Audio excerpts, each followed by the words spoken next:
Conway Mouret, ministre délégué chargé des Français de l'étranger. Merci Monsieur le Président, Mesdames et Messieurs les députés, Monsieur le député Charras.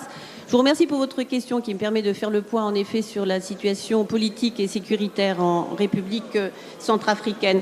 Alors, sachez d'abord que la France continue d'appuyer les efforts de la communauté économique des États d'Afrique centrale et de l'Union africaine pour le règlement de cette crise. Le cadre d'une transition politique a été fixé, comme vous l'avez rappelé. Nouveau gouvernement, charte constitutionnelle, période de transition, rééquilibrage du Conseil national de transition.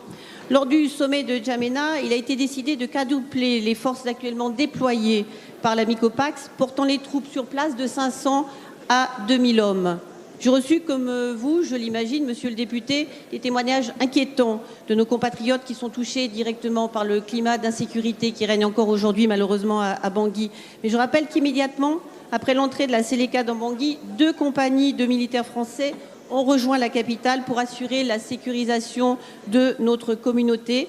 Chaque Français ayant contacté notre ambassade a été accueilli dans un des lieux mis en protection ouvert à cet effet.